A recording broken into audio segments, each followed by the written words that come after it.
Hi friends, welcome to my channel. ఈరోజు recipe వచ్చేసి cauliflower curry ఎలా చేయాలో చూసేద్దాం రండి.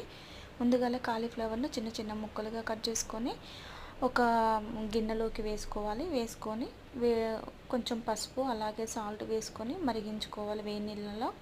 ఎందుకంటే దాంట్లో ఏమైనా డస్ట్ కానీ ఏమైనా చిన్న పురుగులు ఉన్నా కూడా చనిపోతాయి, క్లీన్ అవుతుంది. కాబట్టి వేడి నీళ్ళలో కొద్దిసేపు ఉడికించుకోవాలి. తర్వాత ఇంకో సైడు మనము గ్యాస్ ఆన్ చేసుకొని ఒక కడాయి పెట్టుకొని సరిపడా ఆయిల్ వేసుకున్నాను. దాంట్లోకి ఆనియన్స్, పచ్చిమిర్చి, కొంచెం కరివేపాకు కూడా వేసుకొని ఫ్రై చేసుకోవాలి. ఫ్రై అయిన తర్వాత కొంచెం పసుపు, అల్లం వెల్లుల్లి పేస్ట్ కూడా వేసుకొని ఒకసారి అల్లం వాసన పోయేంత వరకు ఫ్రై చేసుకోవాలి. తర్వాత కట్ చేసి పక్కన పెట్టుకున్న టమాటాలు ఒక 2 టమాటాలు తీసుకొని ఈ విధంగా చిన్న చిన్న ముక్కలుగా కట్ చేసుకొని వేసుకొని కొంచెం ఫ్రై అయిన తర్వాత మూత పెట్టి కొద్దిసేపు మగ్గించుకుంటే టమాటాలు మనకు ఆల్రెడీ కొంచెం ఉడికిపోతాయి. తర్వాత మనం వేడి నీళ్ళలో ఉడికించుకున్న కాలీఫ్లవర్ ఉంది కదా, అది మళ్ళీ ఒక 2 సార్లు వాష్ చేసుకొని మళ్ళీ కర్రీలోకి ఈ విధంగా వేసుకొని కలుపుకొని మూత పెట్టి మరి కొద్దిసేపు ఉడికించుకోవాలి. మధ్య మధ్యలో మనం కలుపుతూ ఉండాలి, అడుగంటకుండా ఉంటుంది.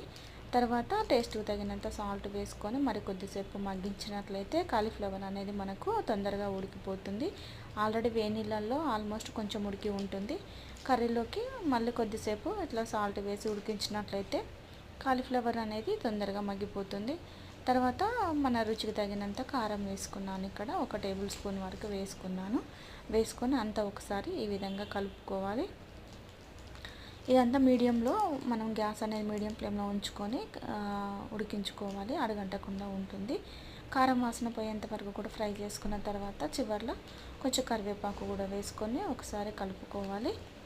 ఈ విధంగా కలుపుకొని మళ్ళీ కొద్దిసేపు మగ్గించుకున్న తర్వాత ధనియాల పొడి ఉంటే ధనియాల పొడి కూడా వేసుకొని చేస్తే అంతేనండి, కాలీఫ్లవర్ కర్రీ రెడీ అయినట్లే. మీరు కూడా తప్పకుండా ట్రై చేయండి. అలాగే ప్లీజ్ సబ్స్క్రైబ్ చేసుకోండి మన ఛానల్ని కూడా.